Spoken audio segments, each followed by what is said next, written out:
नमस्कार। टुडे उत्तराखंड में आपका बहुत बहुत स्वागत है। मैं हूं गीतिका पांडे। हमारे प्यारे राज्य उत्तराखंड से जुड़ी हुई खबरों को जानने के लिए टुडे उत्तराखंड को सब्सक्राइब करें और उत्तराखंड के किस जिले से ये वीडियो देख रहे हैं कमेंट बॉक्स में हमें जरूर बताएं। वैश्विक निवेशक सम्मेलन, निवेश लक्ष्य को साधने के लिए घरेलू रोड शो में मंत्रियों के साथ मुख्यमंत्री भी उतरेंगे। मुख्यमंत्री पुष्कर सिंह धामी अपने कैबिनेट मंत्रियों के साथ वैश्विक निवेशक सम्मेलन से पहले निवेश लक्ष्य को साधने के लिए घरेलू रोड शो में उतरेंगे। धामी अपने 3 कैबिनेट मंत्रियों के साथ चेन्नई, अहमदाबाद और मुंबई में रोड शो करेंगे। वो बुधवार को चेन्नई के लिए रवाना भी हो जाएंगे। सोमवार को रोड शो की तैयारी बैठक हुई, जिसमें स्थान तय कर लिए गए। निवेशक सम्मेलन से पूर्व सरकार हजारों करोड़ रुपए के निवेश की ग्राउंडिंग करना चाहती है। हवा की बदली दिशा ने बढ़ाई पहाड़ों में ठंड, बर्फबारी से बड़ी ठिठुरन, बारिश को लेकर नया अपडेट। पर्वतीय क्षेत्रों में ठंड बढ़ती जा रही है। सीमांत चंपावत जिले में तापमान 5 डिग्री तक जा पहुंचा। मंगलवार को लोहाघाट का न्यूनतम तापमान 5.4 डिग्री सेल्सियस रिकॉर्ड किया गया। चंपावत जिला मुख्यालय का तापमान 6.1 डिग्री रहा। दूसरी ओर मैदानी क्षेत्रों में मौसम सुहावना बना हुआ है। मंगलवार को टनकपुर का न्यूनतम तापमान 20.2 डिग्री रहा। नवंबर की शुरुआत के साथ ही मैदानी क्षेत्रों में भी ठंड शुरू होने की संभावना है। जमरानी बांध परियोजना को मिली केंद्रीय कैबिनेट की मंजूरी। सीएम धामी ने पीएम मोदी का जताया आभार। उत्तराखंड के लिए महत्वपूर्ण जमरानी बांध परियोजना को केंद्रीय कैबिनेट ने अपनी मंजूरी प्रदान कर दी है। इसके लिए मुख्यमंत्री पुष्कर सिंह धामी ने प्रधानमंत्री नरेंद्र मोदी का आभार जताया। उन्होंने कहा कि इस बांध परियोजना के निर्माण का रास्ता साफ होने से हल्द्वानी व आसपास के क्षेत्र में पेयजल और सिंचाई की समस्या का हल होगा। बता दें कि जमरानी बांध परियोजना का निर्माण नैनीताल में काठगोदाम से 10 किलोमीटर अप स्ट्रीम में गोला नदी पर होना है। परियोजना से 1.5 लाख हेक्टेयर भूमि को सिंचाई की सुविधा मिलेगी। इसके साथ ही हल्द्वानी शहर को वर्ष भर 42 एमसीएम पेयजल उपलब्ध कराया जा सकेगा। 27 को नहीं होगा कोटद्वार दिल्ली एक्सप्रेस ट्रेन का उद्घाटन, रेलवे बोर्ड ने किया स्थगित। कोटद्वार से दिल्ली के लिए 27 अक्टूबर को शुरू होने वाली एक्सप्रेस ट्रेन स्थगित कर दी गई। रेलवे बोर्ड की ओर से उद्घाटन कार्यक्रम स्थगित कर दिया गया। हालांकि जारी पत्र में ट्रेन को स्थगित करने का कोई कारण नहीं बताया गया। अब संभावना है कि उद्घाटन 28 अक्टूबर को होगा। रेल मंत्री वर्चुअल ट्रेन का उद्घाटन करेंगे। 7 नवंबर को प्रदेश भर के कॉलेजेस में एक ही दिन होंगे छात्र संघ के चुनाव, आदेश जारी। उत्तराखंड में छात्र संघ चुनाव 7 नवंबर को होंगे। उच्च शिक्षा निदेशालय ने बुधवार को इसका आदेश जारी कर दिया। आदेश के मुताबिक प्रदेश भर के कॉलेजेस में एक ही दिन चुनाव संपन्न किए जाएंगे।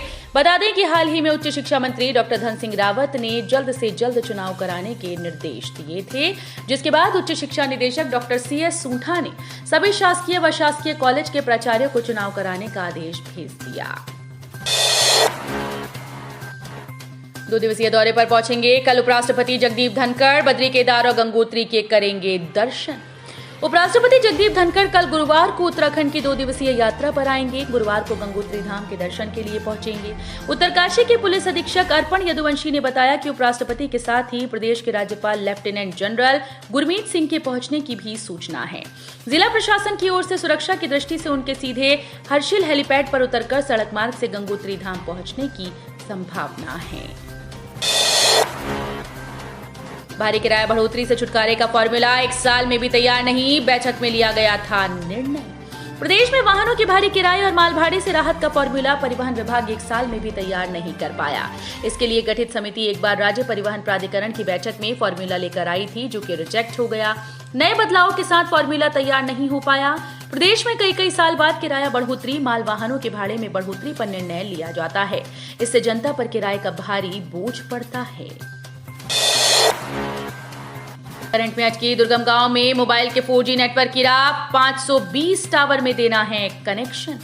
प्रदेश के दुर्गम गांव में 4G मोबाइल नेटवर्क की राह में करंट का रोड़ा अटक गया। 2 लाख रुपए तक के खर्च के टावर तक तो UPCL कनेक्शन दे सकता है, लेकिन जिन 116 टावर तक बिजली लाइन पहुंचानी है, वहां खर्च कहीं अधिक आ रहा है। लिहाजा अब 86 के बजट का प्रस्ताव केंद्र को भेजा गया। कई विकास खंडों का 60% से अधिक हिस्सा नेटवर्क विहीन है। अगले महीने राष्ट्रपति और प्रधानमंत्री का दौरा। दिवाली के आसपास केदारनाथ आ सकते हैं पीएम मोदी। उत्तराखंड में अगले 1 महीने के दौरान राष्ट्रपति, उपराष्ट्रपति और प्रधानमंत्री का दौरा हो सकता है। इस बार राज्य स्थापना दिवस पर राष्ट्रपति द्रौपदी मुर्मू मुख्य अतिथि हो सकती हैं। उनके नवंबर माह के पहले हफ्ते में उत्तराखंड दौरे पर आने की संभावना है। शासन प्रशासन उनके दौरे की तैयारियों को लेकर एक दौर की बैठक कर चुका है। उनसे पहले उपराष्ट्रपति जगदीप धनखड़ का दौरा होगा। धनखड़ 26 अक्टूबर को वन अनुसंधान संस्थान में केंद्रीय वन और पर्यावरण मंत्रालय के वनों पर संयुक्त राष्ट्र फोरम की 3 दिवसीय बैठक का उद्घाटन करेंगे। हेल्दी फूड को बढ़ावा देने के लिए देहरादून में बनेगा स्ट्रीट फूड प्लाजा, मिलेंगी ये सुविधा। खाने के शौकीनों को एक स्थान पर विभिन्न व्यंजन उपलब्ध कराने के साथ हेल्दी फूड को बढ़ावा देने के लिए शहर में स्ट्रीट फूड प्लाजा बनाया जाएगा। राष्ट्रीय स्वास्थ्य मिशन के तहत नगर निगम फूड प्लाजा तैयार करेगा। 25 दुकानों के इस प्लाजा में साफ सुथरा व शुद्ध खाना मिलेगा।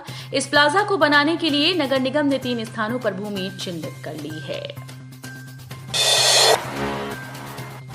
हिमाचल की तरह उत्तराखंड में भी सशक्त भू कानून लागू करने की उठी मांग।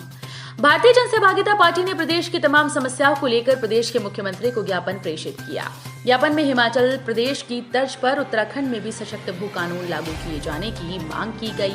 भारतीय जन सहभागिता पार्टी के अध्यक्ष केसी पंत ने मुख्यमंत्री को भेजे ज्ञापन में कहा कि राज्य की मूल अवधारणा के अनुरूप वर्ष 1950 के आधार पर मूल निवास प्रमाण पत्र जारी किए जाएं। प्रदेश की जमीनों की खरीद फरोख्त रोकने के लिए हिमाचल की तर्ज पर सशक्त भू कानून लागू किए जाएं। रुद्रनाथ ट्रैक पर गया आगरा का युवक 16 अक्टूबर से लापता। तलाश के लिए निकला स्थानीय युवाओं का दल। आगरा से रुद्रनाथ ट्रैकिंग के लिए आए लापता युवक की तलाश के लिए स्थानीय लोगों का दल रवाना हो गया। स्थानीय लोग पुलिस, एसडीआरएफ, वन विभाग व आपदा प्रबंधन की टीम की भी मदद लेंगे। दूसरी ओर पुलिस ने बुधवार को भी डॉग स्क्वाड और ड्रोन की मदद से युवक की तलाश की, लेकिन नतीजा सिफर रहा। उत्तर प्रदेश का आगरा निवासी युवक श्रेयस 16 अक्टूबर को रुद्रनाथ ट्रैकिंग पर निकला था, लेकिन रास्ते में लापता हो गया। उसके अन्य साथी सुखपाल सिंह को फोन पर रास्ता भटकने की सूचना दी थी, तब से उनका फोन भी नहीं लग रहा। ध्यान गुफा को लेकर बाबा के भक्तों में बना हुआ उत्साह। कपाट बंद होने से पहले की भी मिली बुकिंग। केदारनाथ स्थित ध्यान गुफा को लेकर बाबा केदार के भक्तों में खासा उत्साह बना हुआ है। इस वर्ष अभी तक 52 श्रद्धालु यहां साधना कर चुके हैं। इस दौरान गढ़वाल मंडल विकास निगम को 1.74 लाख रुपए से अधिक की आमदनी हो चुकी है। ध्यान गुफा के लिए आगामी दिनों की बुकिंग मिल रही है।